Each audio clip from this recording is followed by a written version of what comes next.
The throne room of Supreme Archon Calvethris sat at the top of a station so large it blocked the light of a star. The Citadel of Silence, they called it. A palace the size of a small moon, hanging in the darkness of space, built from the bones of 100 conquered worlds.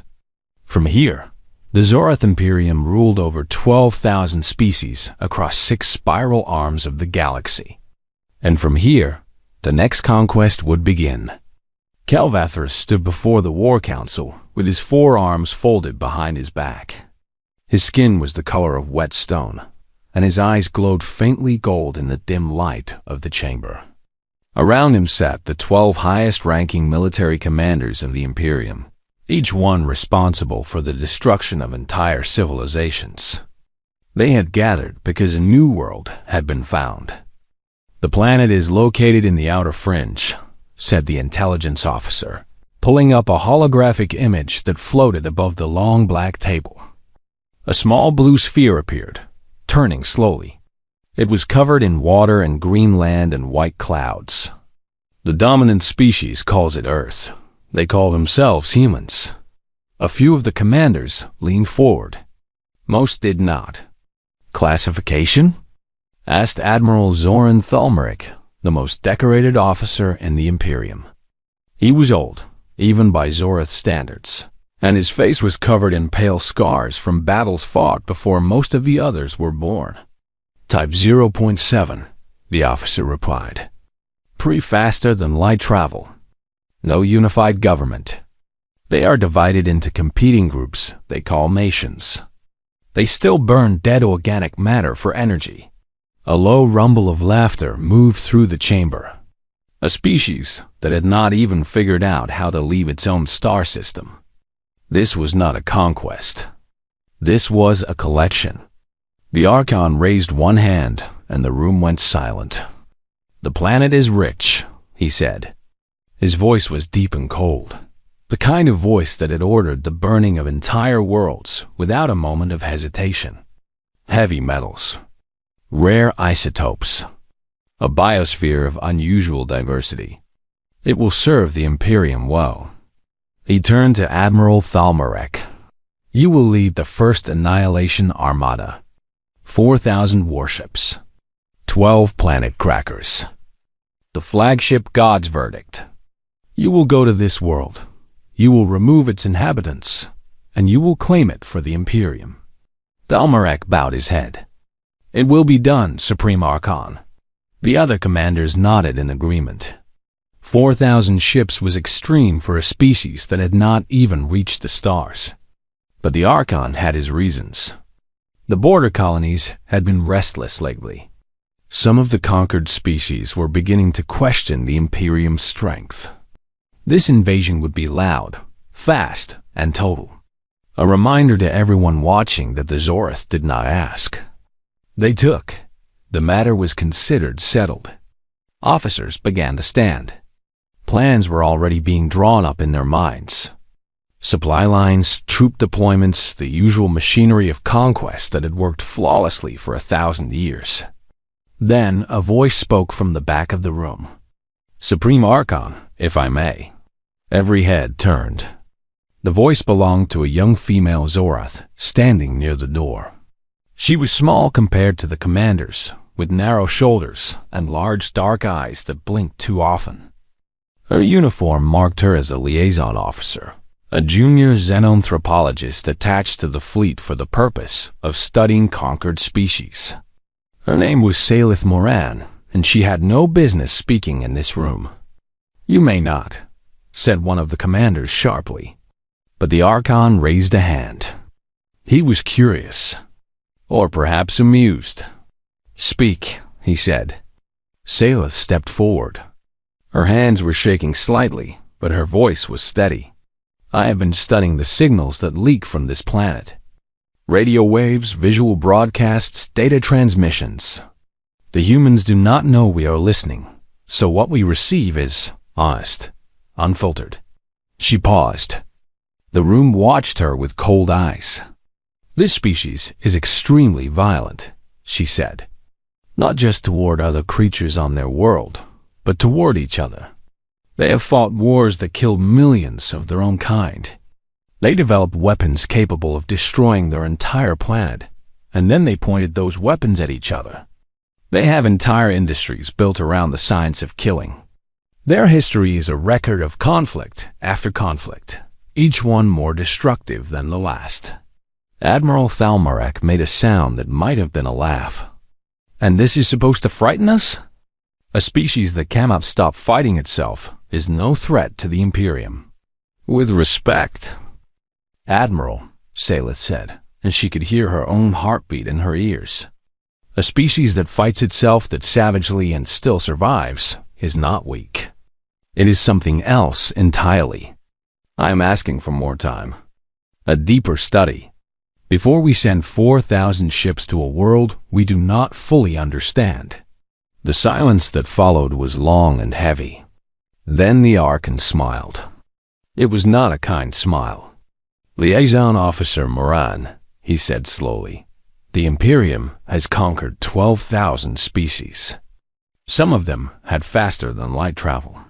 Some of them had weapons that could crack moons. Some of them had been civilized for 1,000,000 years before the Zorath even existed. And every single one of them fell. Do you understand? Saleth said nothing. These humans burn dead plants for fuel and cannot agree on how to govern a single planet. They are not a mystery. They are not a threat. They are simply next. He turned away from her. The decree of conquest is signed. The Armada departs in 3 days. Saleth stood there for a moment, alone in a room full of officers who had already forgotten she existed. Then she turned and walked out. That night, in her small quarters aboard the escort frigate that would carry her with the fleet, Saleth sat in front of a screen and watched the human broadcasts she had collected. She had spent months going through them.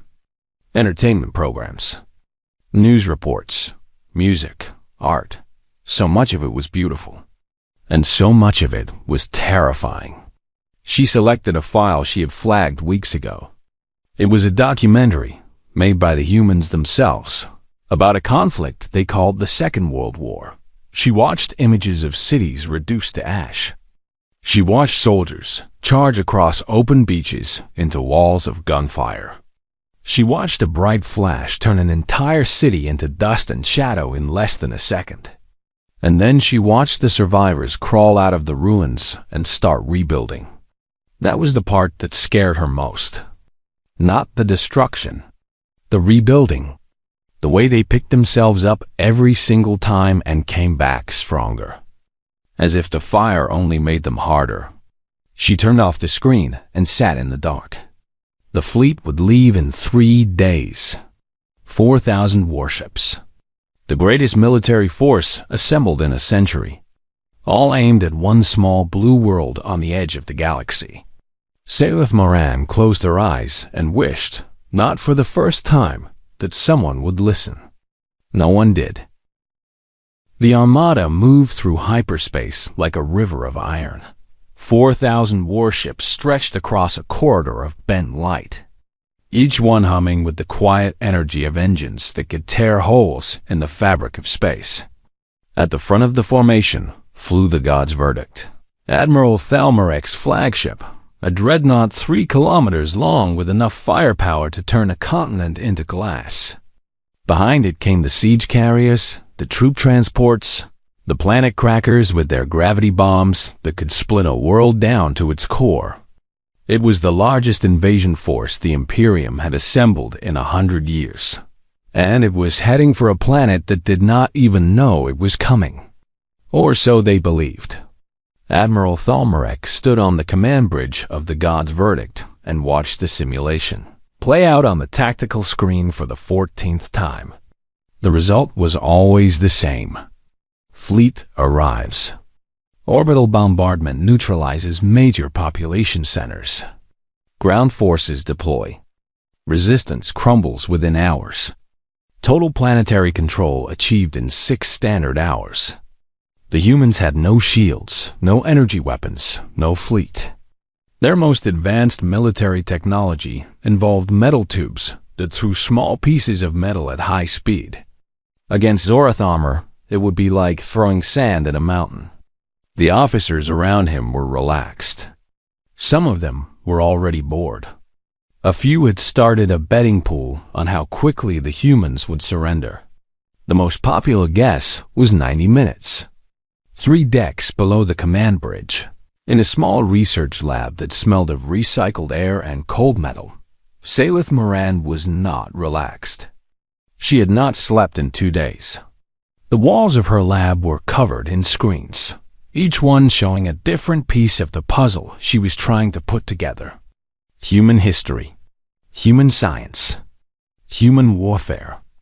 The more she learned, the less she understood, and the less she understood, the more afraid she became. She had found something called the Manhattan Project. In the middle of a global war, the humans had taken a newly discovered element and turned it into a weapon of unimaginable power in just 4 years. 4 years. The Zorath had taken 60 years to develop their first nuclear device. The humans had done it in 4, while fighting a war on multiple fronts across their entire planet, and then they had used it. Twice, on cities full of their own kind. She had found their space program. They went from wooden aircraft that could barely stay in the air to landing living beings on their own moon in 66 years.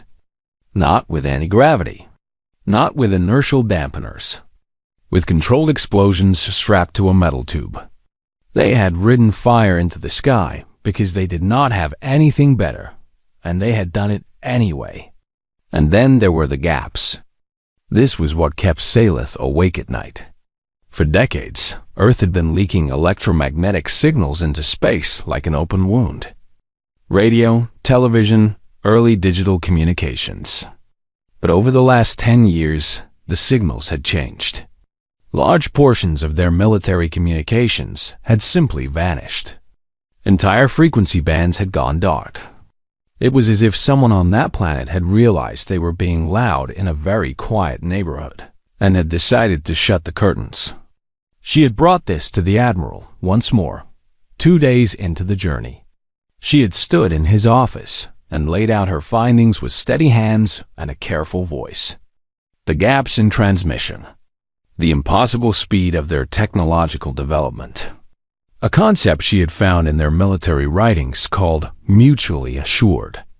Destruction, where they had built enough. Weapons to kill everything on their planet several times. Over and then used the threat of total annihilation as a way to keep peace. What kind of species thinks like that? She had asked. The Admiral had looked at her the way one might look at a child who was afraid of the dark. Then he had told her that if she raised the subject again, he would have her charged with insubordination and confined to her quarters for the rest of the voyage. So Salith had gone back to her lab and kept working alone. She did not know that she was right. 8,000 light years away, deep inside a mountain in a place called Colorado, a woman named General Ayanna Cole sat in a chair at the center of a room that did not officially exist. The room was called the Pit. It was the command center of a EGIS, a joint defense operation run by every major nation on Earth under the authority of a secret United Nations Council. It had been built 11 years ago after a fishing vessel in the Pacific Ocean had pulled up something that was not a fish. It was a probe. Small, damaged, clearly not from Earth, and it was broadcasting. The probe had changed everything. Within months, the world's governments had been brought together in the most classified meeting in human history. The message was simple. We are not alone. Something is out there, and it is watching us. The arguments and politics that followed were fierce and ugly. But in the end, the survival instinct won. A secret global defense program was created. The best scientists, engineers, and military minds on the planet were brought together with one objective. Prepare for the day something comes. They called it Project Prometheus. For 11 years, humanity had been quietly rebuilding itself. The alien probe was reverse-engineered piece by piece. Its power source led to breakthroughs in energy generation. Its hull material led to new types of shielding. Its communication system revealed principles of physics that human scientists had only dreamed about. And all of it, every single discovery, was fed directly into weapons research. Orbital defense platforms were launched disguised as commercial satellites. Kill satellites were hidden in plain sight among the thousands of pieces of space junk orbiting the planet. Directed energy weapons were built into the surface of the moon. Autonomous weapon platforms were scattered through the asteroid belt, buried in the rings of Saturn, hidden on the moons of Jupiter. Hundreds of them, thousands, all dormant, all waiting. Humanity had gone from a Type 0.7 civilization to something that did not have a classification. And they had done it in secret, without anyone in the galaxy knowing, because humans understood something that the Zorath did not. The greatest weapon is the one your enemy does not know you have. General Cole was 53 years old. She had gray hair cut short, dark skin, steady hands, and eyes that had not shown surprise in a very long time. She had been commanding AEGIs for 6 years. She had run drills for this exact scenario more times than she could count. And now, for the first time, it was real. The main screen in the pit showed a map of the solar system. A cluster of red dots had appeared at the edge, just beyond the orbit of Neptune. 4,000 of them. Confirmation? Cole asked. Her voice was calm. Confirmed, General, said the officer beside her. 4,000 vessels. 12 of them are massive. Planet Killer class based on the probe's database. They will reach Earth orbit in approximately 72 hours. Cole nodded slowly. Around her, the pit was alive with quiet, focused activity. No one panicked. No one shouted. They had trained for this. Every person in this room had spent years preparing for the moment when something came out of the dark. And now that it was here, they were ready. Cole reached for the comm system. Her finger hovered over the button for just a moment. Then she pressed it. All stations, this is a EGIS command. Condition Prometheus. I repeat, Condition Prometheus. All defense networks to active status. Weapons free on my mark. Across the solar system, in the silence of space, things began to wake up. On the dark side of the moon, panels slid open and long barrels rose toward the stars. In the asteroid belt, dormant platforms powered on for the first time in years, their targeting systems coming alive like opening eyes. Around Earth, satellites that the world thought were for weather or communication quietly shifted their orbits and revealed what they really were. General Cole leaned back in her chair and looked at the red dots on the screen. 4,000 ships. The largest invasion force any of them had ever seen. She was not afraid. 72 hours later, the Armada dropped out of hyperspace at the edge of the Sol system. 4,000 warships spread across the darkness in perfect formation. Admiral Thalmarek stood on his bridge and looked at the small blue planet in the distance. It looked peaceful, quiet, fragile. He smiled. Ahead of the fleet, Earth waited. It did not look like a fortress. It did not look like a trap. It looked like exactly what the Zorath expected it to be. A small, soft, helpless world. It was the last mistake they would ever make. The Armada came out of hyperspace in a wall of light. 4,000 ships spread across 1,000,000 kilometers of empty space, their hulls catching the pale glow of a distant yellow star. It was a display of power that had broken the spirit of entire civilizations before a single shot was fired. Worlds had surrendered at the sight of it. Species had offered themselves as slaves just to avoid what came next. Admiral Zoran Thalmarek stood at the center of the command, bridge aboard the God's verdict, and looked out at the system before him. 8 planets, 1 star, and there, third from the sun, the target. A small blue marble hanging in the black.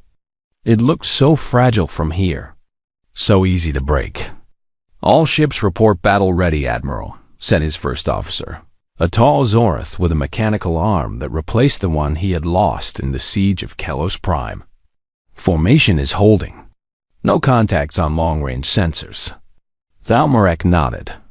"No contacts. No defense fleet. No orbital stations. Nothing. Just a quiet planet with its quiet people going about their quiet lives, completely unaware that their world had just been claimed by the greatest empire the galaxy had ever known." "Open a channel," the Admiral said. "All frequencies. Standard conquest broadcast." The communications officer obeyed. A moment later, the Admiral's voice was being transmitted on every frequency the humans were known to use, translated into their most common languages by the ship systems. "Inhabitants of the planet designated Earth, this is Admiral Zarin Thalmarek of the Zorath Imperium. Your world and its resources have been claimed by the Imperium under the authority of the Supreme Archon. You will cease all military activity immediately and submit to processing. Resistance will result in the complete destruction of your species. You have 1 standard hour to respond. This is your only offer." The message went out. It bounced off the planet's atmosphere and sank into its surface, and was received by every device capable of picking up a radio signal. Then there was silence. Thalmarek waited. He was patient. He had done this many times before. There was always a period of silence before the panic began. Then would come the desperate messages, the pleas, the offers of surrender. It was always the same. 1 minute passed, then 2, then 5. The bridge was quiet. Officers glanced at their screens. Nothing was coming back. No response at all. "Perhaps they do not understand," said the first officer. "They understand," Thalmarek said. "Give them time." He never got the chance to give them more. At exactly the 6-minute mark after the fleet's arrival, the sensors officer made a sound. It was a small sound, barely more than a breath, but it carried a weight that made every officer on the bridge turn to look at him. His face had changed color. His hands were frozen above his console. His eyes were wide. "Admiral," he said. His voice cracked. I am detecting gravitational distortions. Multiple points. Origin everywhere." "Clarify," Thalmarek said sharply. The officer opened his mouth. Then the first ship died. It was a heavy cruiser on the outer edge of the formation. One moment it was there, whole and solid and real. The next moment a beam of light hit it, a light so bright and so concentrated that the sensors could not even measure it, and the cruiser simply ceased to exist. There was no explosion, no debris. The beam hit it and it was gone, as if it had never been. Then a second beam hit a second ship, and a third, and a fourth, and then the beams were everywhere. They came from every direction, from the asteroid belt, from the moons of the outer planets, from points in empty space where nothing should have been. Thousands of sources, all firing at once, all hitting their targets with perfect accuracy. The beams cut through Zorath shields as if the shields were not there. They punched through holes made of metals that could survive the heart of a star. They turned warships into vapor in less than a second. The bridge of the gods' verdict erupted into chaos. Alarms screamed. Officers shouted over each other. The tactical display, which had shown 4,000 calm green dots moments ago, was now a storm of red and black as ship after ship vanished from the grid. Evasive maneuvers. Thalmarek roared. "All ships, break formation. Return fire. Target the source of those beams." But there was nothing to target. The weapons were firing from platforms so small and so fast that the Zorath sensors could barely see them. They appeared for a fraction of a second, fired, and then vanished. jumping to a new position before any ship could lock on. They moved through space like ghosts, striking from impossible angles, never staying in one place long enough to be hit. In the first 90 seconds, 800 ships were destroyed. Thalmarek gripped the railing of the command platform and watched his fleet die. He had fought in 30 campaigns. He had broken sieges that lasted years. He had never seen anything like this. This was not a battle. The humans were not fighting them. They were erasing them the way a hand wipes marks off a board. Calmly, completely, without hesitation. "Admiral, the siege carrier Kethra is gone," someone shouted. "The burning spear is gone. The Fist of Worlds is gone." The names kept coming. Ship after ship. Legends of the fleet, vessels that had conquered star systems and burned civilizations, reduced to nothing in the blink of an eye. By the second minute, the formation had collapsed. Ships were scattering in every direction, trying to run, trying to find cover in a system that offered none. It did not matter. The beams found them wherever they went. A destroyer tried to hide behind one of the gas giants. A beam came from inside the planet's rings and cut it in half. A carrier group tried to make a jump to hyperspace. Something disrupted their drives, and they hung motionless in space for 3 seconds before the light found them. By the third minute, half the fleet was gone. 2,000 warships. Millions of soldiers. Erased. The god's verdict shook violently as a beam grazed its port side, tearing away a section of hull the size of a city block. The lights on the bridge flickered and went red. Thalmarek was thrown to the floor. He pulled himself up and saw the tactical display. The green dots were almost gone. Where there had been 4,000, there were now barely 1,000, and the number was falling every second. "What are they?" he whispered. He was not asking anyone in particular. He was asking the universe. He had been a soldier his entire life. He had faced enemies with technology beyond his understanding. But he had never felt this. This complete, absolute helplessness. This was not war. This was something beyond war. This was a species that had decided, calmly and with great precision, that the Zorath fleet would no longer exist. And it was making that decision real. At the 4-minute mark, the god's verdict took a direct hit. The beam entered through the bow and exited through the stern. It passed through the entire length of the ship, through decks and bulkheads and reactors and crew quarters, cutting the 3-kilometer dreadnought in half as cleanly as a blade through cloth. The two halves drifted apart in silence, trailing fire and air in bodies. Admiral Zoran Thalmarek, the most decorated officer in the history of the Zorath Imperium, stood on his broken bridge as the star spun slowly around him. The gravity was gone. The air was leaving. Through the shattered viewport, he could see the pieces of his fleet burning in the dark, thousands of small fires scattered across the black like dying stars. His last words were quiet. "What are they?" Then the bridge collapsed, and the fire took him. On a small escort frigate at the rear of the formation, Salith Moran was alive. She did not know why. The ship had been hit once, a glancing blow that had killed the engines and torn open 3 decks, but it had not been destroyed. Perhaps the humans did not consider it worth a second shot. Perhaps they were being efficient. Either way, the frigate was drifting, powerless and dark, and Salith was lying on the floor of her lab with blood running from a cut on her head and the sound of metal groaning all around her. She crawled to the viewport. What she saw through the cracked glass would stay with her for the rest of her life. There was nothing left. Where the greatest armada in a century had been, there was now only debris. Clouds of metal and gas and frozen air, glowing faintly in the light of the distant sun.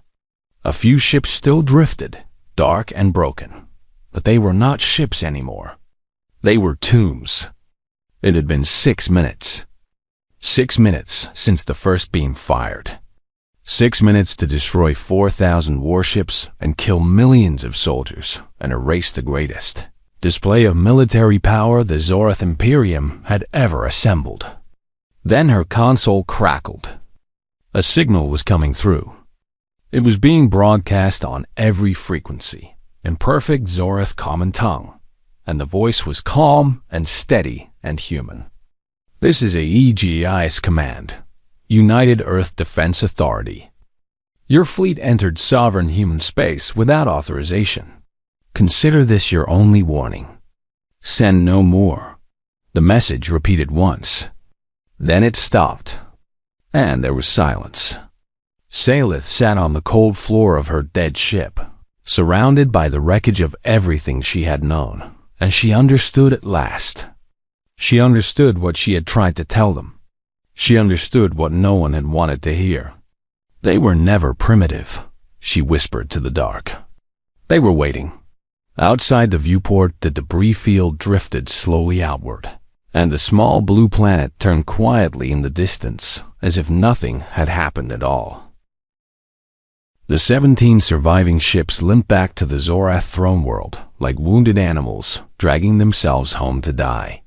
They came out of hyperspace in a ragged line, trailing smoke and leaking atmosphere, their hulls torn open and their crews broken. Medical ships rushed to meet them. Repair drones swarmed over the wreckage. And when the first survivors were pulled from the ruins and asked what had happened, they could not explain it. Some of them could not speak at all. They just stared at nothing, their eyes empty, their hands shaking, as if something had been taken from them that they would never get back. The official report reached Supreme Archon Cal Vethris within hours. He read it alone in his private chambers aboard the Citadel of Silence. 4,000 warships. 12 planet crackers. The flagship god's verdict. Admiral Lalmarek. Millions of soldiers. All gone. Destroyed in 6 standard minutes by a species that had been classified as primitive. The report included sensor data recovered from the surviving ships, and even the data did not make sense. Weapons that operated on principles the Zorath had not yet discovered. Platforms that appeared and disappeared faster than any known technology could track. A level of coordination that suggested either a single controlling intelligence or a network of machines working in perfect unison. The Archon read the report 3 times. Then he ordered it classified at the highest level. Every survivor was placed under silence orders. The data was sealed. The names of the dead were filed quietly, without ceremony. But information is like water. It finds cracks. It always does. Within a week, the story had spread to every corner of the Imperium. Not the full details, not the sensor data, but the core fact that could not be hidden. The first Annihilation Armada had been sent to conquer a pre-contact world, and it had been completely destroyed. The whispers travel along trade routes and military channels and diplomatic networks, growing louder with each telling. 4,000 ships. 6 minutes. No survivors from the flagship. The humans did not lose a single platform. The effect on the galaxy was like a stone dropped into still water. Within the Imperium, the subject species began to stir.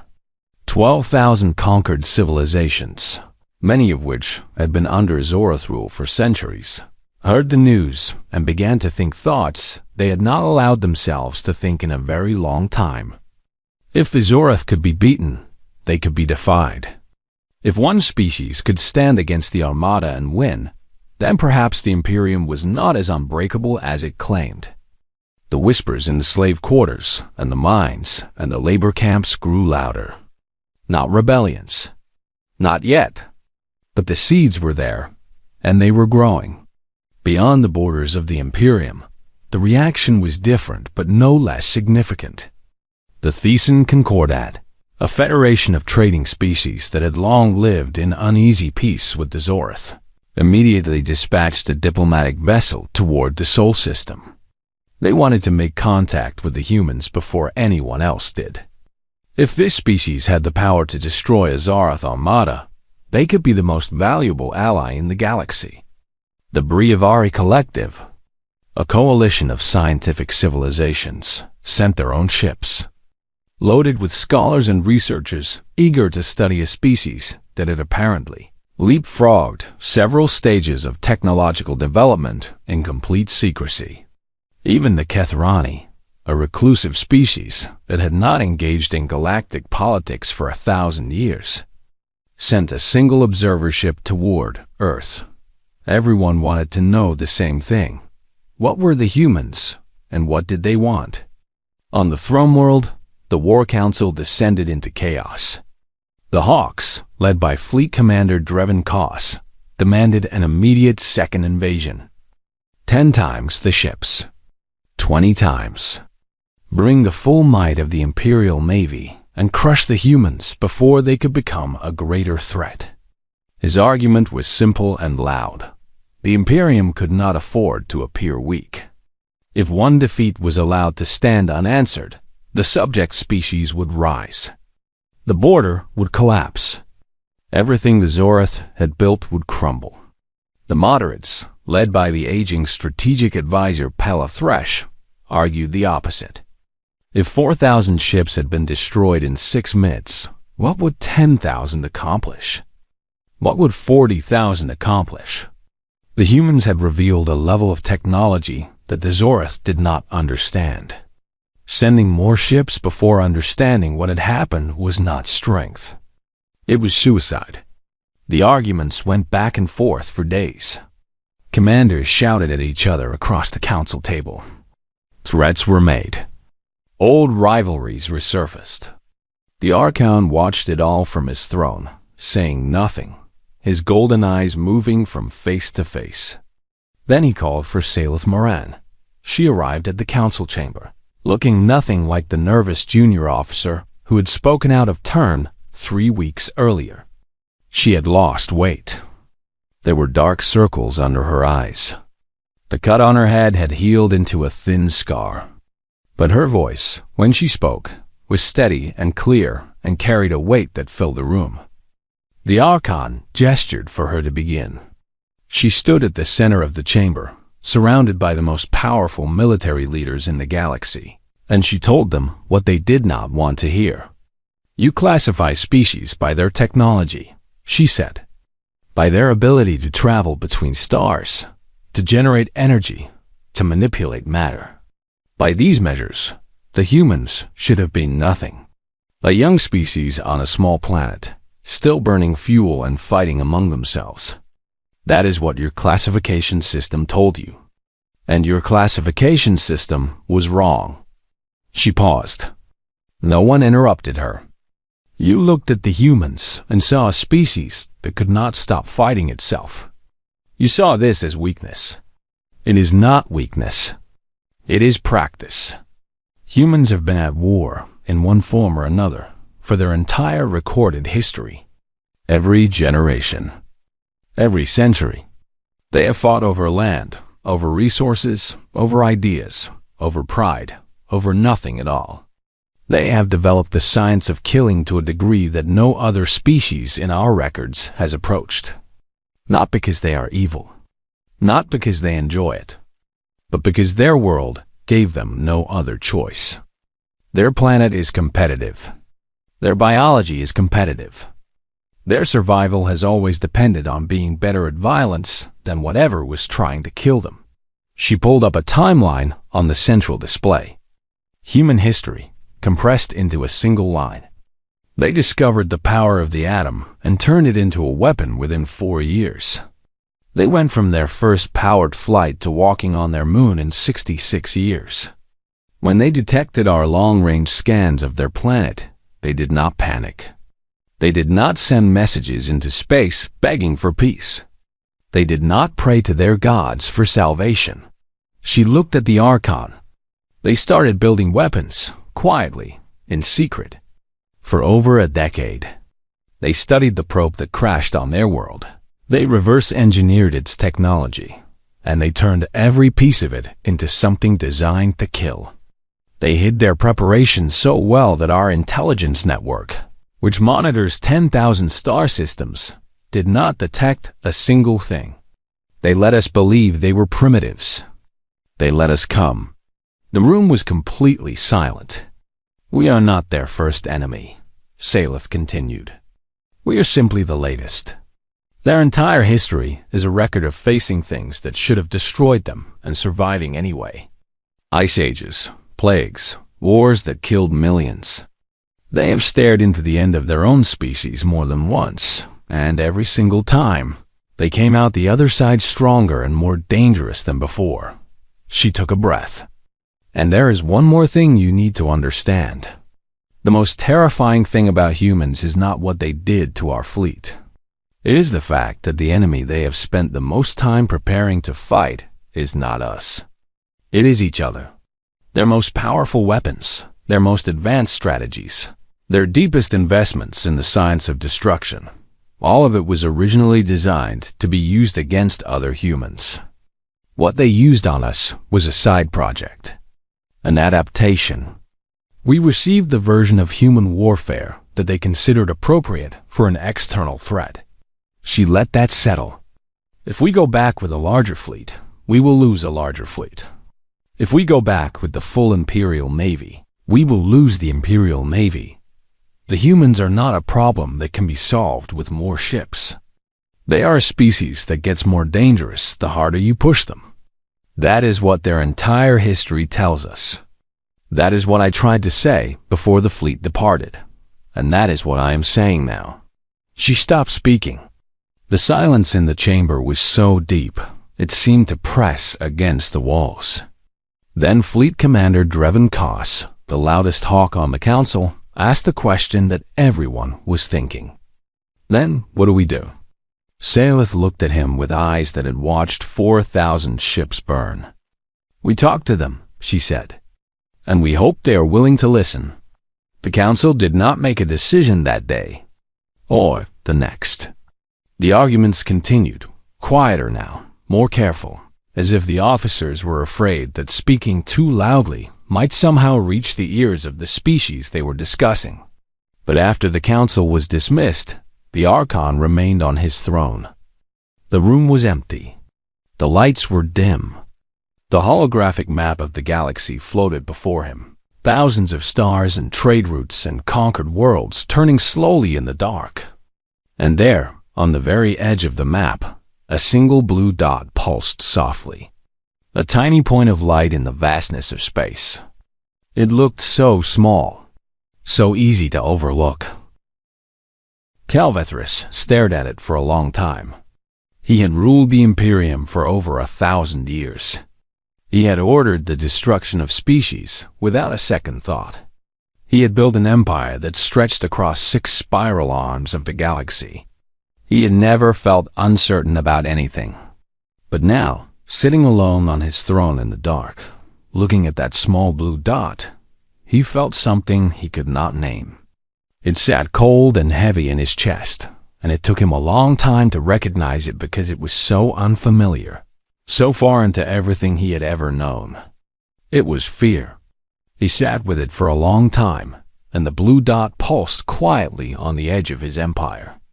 And neither of them blinked. 6 months after the destruction of the first Annihilation Armada, a small Zareth shuttle descended through the clouds above Earth and landed on a strip of flat ground near a human city called Geneva. It was a gray morning. Rain was falling lightly, and the air smelled like wet grass and something Selith Moran could not identify. Later, she would learn it was called petrichor, and that humans had given a name to the smell of rain on dry earth because they thought it was beautiful.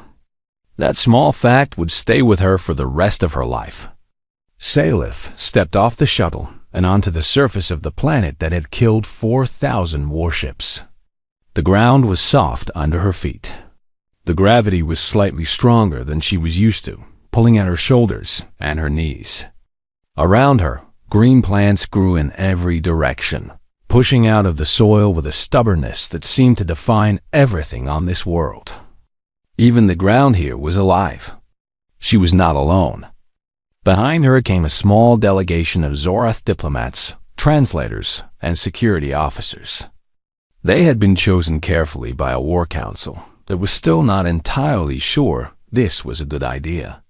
The Imperium had never sent a diplomatic mission to a species it had tried to conquer. It had never needed to.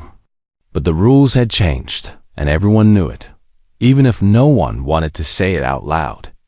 The humans were waiting for them. A group of men and women in simple dark clothing stood near a low building at the edge of the landing area. They were shorter than the Zorath, softer looking, with flat faces and small eyes and no visible natural weapons.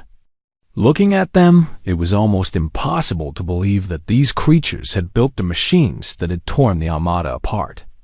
They looked so ordinary, so fragile.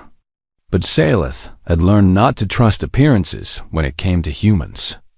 In the weeks that followed, Saelith traveled across the planet. She visited their cities, which were loud and crowded and full of a chaotic energy that never seemed to rest. She walked through their museums, where they kept careful records of their own history, including the parts that should have shamed them. She stood in their libraries, where the collected knowledge of their species was stored not in locked vaults, but on open shelves where anyone could reach it. She ate their food, which ranged from extraordinary to terrible. She listened to their music, which could make her feel emotions she did not have words for in her own language. And she visited their war memorials. This was the part that changed her. She went to a place called Normandy, on the coast of a country called France. There were rows and rows of white stones set into green grass, each one marking the place where a human soldier had been buried after a battle fought decades ago. Thousands of them. The stones stretched to the edge of her vision, neat and ordered, standing in the rain like silent soldiers who would never leave their posts. She went to a city called Hiroshima, where one of those atomic weapons she had read about had been dropped on a population of civilians. There was a building there that had been left in ruins on purpose, its skeleton standing against the sky as a reminder.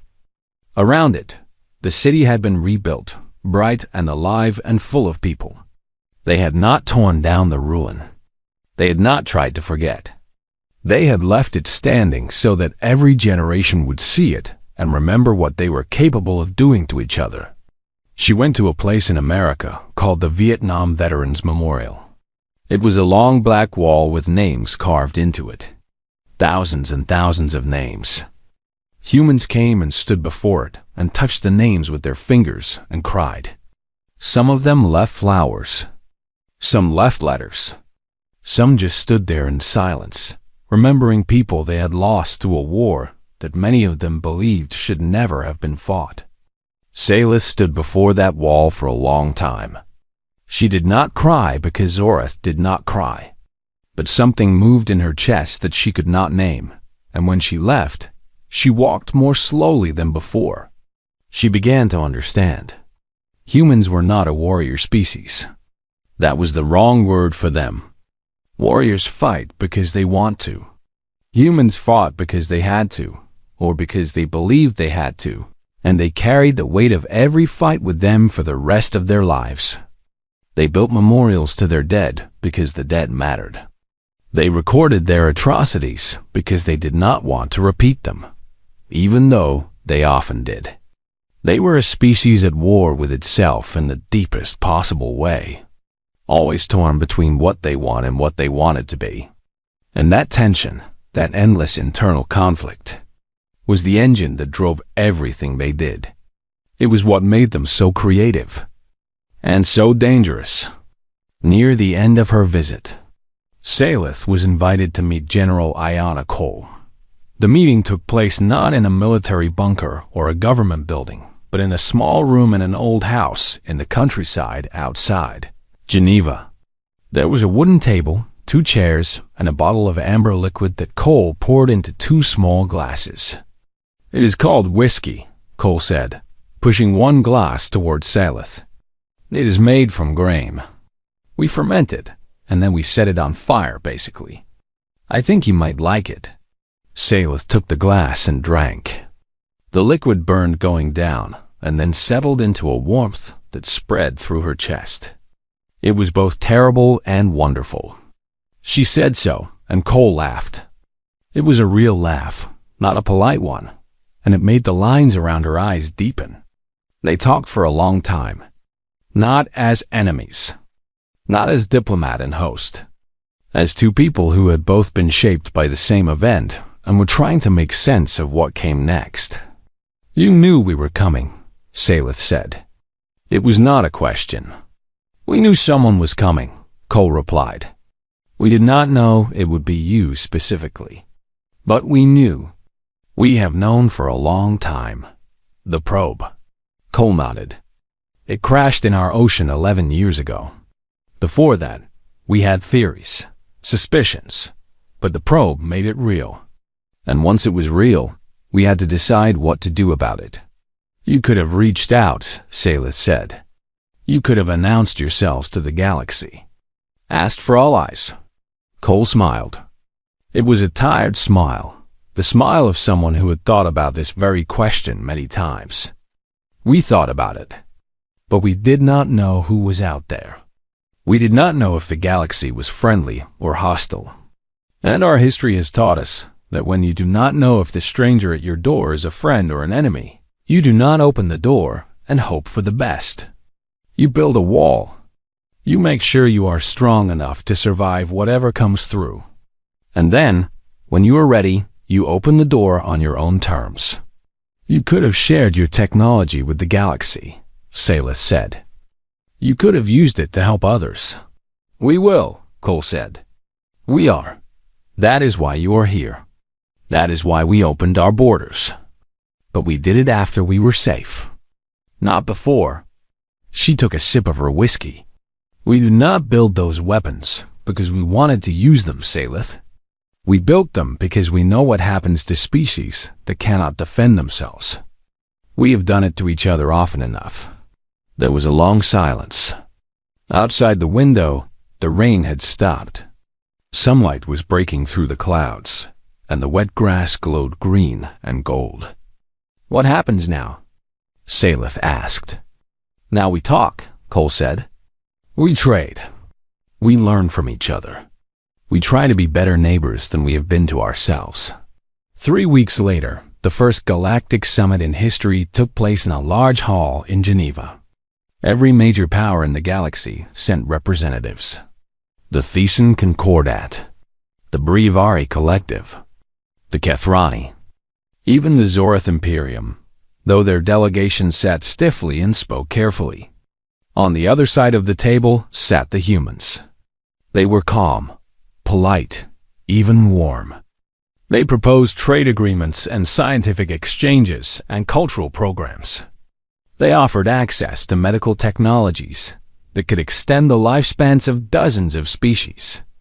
They shared agricultural techniques that could feed worlds that had been struggling with famine for generations. They smiled and shook hands and poured drinks and told jokes that sometimes made the alien delegates laugh even when they did not fully understand them. But every species in that room could feel it. Underneath the warmth, underneath the politeness, there was something else. Something that sat behind the eyes of every human in the room like a fire banked low. It was not aggression. It was not arrogance. It was the quiet, unshakable knowledge of exactly what they were capable of, and the calm certainty that they would do it again if they had to, without hesitation, without remorse, and without losing a second of sleep. Salith watched them from across the room. She watched them laugh and drink and talk about peace. And she understood, finally, completely, what made humans the most terrifying species in the galaxy. It was not their weapons. It was not their technology. It was not their history of violence or their talent for destruction. It was the fact that they could be all of those things and still choose to sit at a table and offer friendship. They could have used their power to conquer. They could have become the very thing that had come for them. Instead, they chose to open their doors and invite the galaxy in for a drink. That choice, that impossible, irrational, beautiful choice, was what made them dangerous. Because a species that chooses peace when it can easily choose war is a species that knows exactly what war costs. And a species that knows the cost of war and still has the strength to fight, one is a species that cannot be beaten. The summit ended. The delegates returned to their empires and their federations and their collectives. Trade routes were established. Embassies were built. The galaxy, slowly and cautiously, began to change. And at the center of it all, turning quietly in the light of its small yellow star, was Earth, a pale blue dot on the edge of the galaxy. A world of contradictions. A species that painted sunsets and split atoms.